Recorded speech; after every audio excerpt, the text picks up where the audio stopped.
सुनी समुझहि जनि मुदित मन मजहि अति अनुराग। लहहि चारि फल अछत तनु साधु समाज प्रयाग। बोलो सियावर रामचंद्र की जय।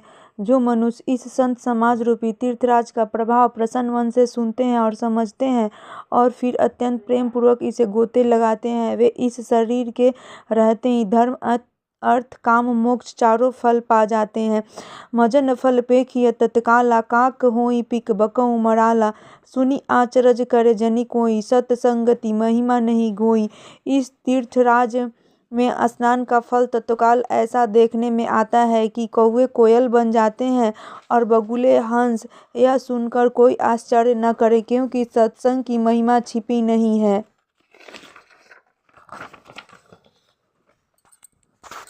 वाल्मीकि नारद घट जोनी निज निज मुखनि कहै निज होनी। जलचर थलचर नभचर नाना जे जर चेतन जीव जहाना। मति कीरति गति भूति भलाई जब जेहि जतन जहाँ तेहि पाई। सो जानब सत्संग प्रभाव लोकहु वेद न आने उपाऊ।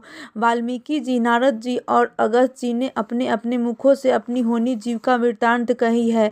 जल में रहने वाले, जमीन पर चलने वाले और आकाश में विचरने वाले नाना प्रकार के जड़ चेतन जीव इस जगत में हैं। उनमें से जिसने जिस समय जहाँ कहीं भी जिस किसी यत्न से बुद्धि कीर्ति सद्गति विभूति ऐश्वर्य भलाई पाई है, सो सब सत्संग का ही प्रभाव समझना चाहिए। वेदों और लोकों में इनकी प्राप्ति का दूसरा कोई उपाय नहीं है। बिनु सत्संग विवेक न होई, राम कृपा बिनु सुलभ न सोई। सत्संगत मुद मंगल मूला, सोई फल सिद्धि सब साधन फूला। सत्संग के बिना विवेक नहीं होता और श्री राम जी की कृपा के बिना वह सत्संग सहज में मिलता नहीं। सत्संगति आनंद और कल्याण की जड़ है। सत्संगति सिद्धि प्राप्ति ही फल है और सब साधन तो फूल हैं। सठ सुधरहि सत्संगति पाई, पारस परस कुधातु सुहाई। विधि बस सुजन कुसंगत पढ़हि, फनि मनि सम निज गुण अनुसरहि। दुष्ट भी सत्संगति पाकर सुधर जाते हैं। जैसे पारस के स्पर्श लोहा सुहावना हो जाता है, सोना बन जाता है, किंतु दैव योग से यदि कभी सज्जन कुसंगति में पड़ जाते हैं तो वे वहां भी सांप की मनियों के समान अपने गुणों का अनुसरण करते हैं। अर्थात जिस प्रकार सांप का संसर्ग पाकर भी मणि उसके विष को ग्रहण नहीं करती तथा अपने सहज गुण प्रकाश को नहीं छोड़ती, उसी प्रकार साधु पुरुष दुष्टों के संग में रहकर भी दूसरों को प्रकाश ही देते हैं और दुष्टों का उन पर कोई प्रभाव नहीं पड़ता। विधि हरिहर कविद कोविद बानी, कहत साधु महिमा सकुचानी।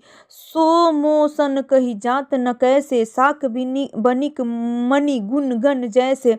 ब्रह्मा विष्णु शिव कवि और पंडितों की वाणी भी संत महिमा का वर्णन करने में सकुचाती है। वह मुझसे किस प्रकार नहीं कही जाती, जैसे साग तरकारी बेचने वाले से मणियों के गुण समूह नहीं कहे जा सकते। दोहा बंदउ संत समान चित हित अनहित नहीं कोई, अंजलिगत शुभ सुमन जिमी सम सुगंध कर दोई। बोलो सियावर रामचंद्र की जय। मैं संतों को प्रणाम करता हूँ जिनके चित्त में समता है, जिनका न कोई मित्र है और न शत्रु। जैसे अंजलि में रखे हुए सुंदर फूल, जिस हाथ ने फूलों को तोड़ा और जिसने उनको रखा, उन दोनों ही हाथों को समान रूप से सुगंधित करते हैं, वैसे ही संत शत्रु और मित्र दोनों का ही समान रूप से कल्याण करते हैं। संत सरल चित जगत हित जानी, सुभाव शनेहु बाल विनय सुनि करी कृपा, राम चरण रति देहु। बोलो सियावर रामचंद्र की जय। संत सरल हृदय और जगत के हितकारी होते हैं। उनके ऐसे स्वभाव और स्नेह को जानकर मैं विनय करता हूँ। मेरे इस बाल विनय को सुनकर कृपा करके श्री राम जी के चरणों में मुझे प्रीति दे। बोलो सियावर रामचंद्र की जय। पवन पुत्र हनुमान की जय।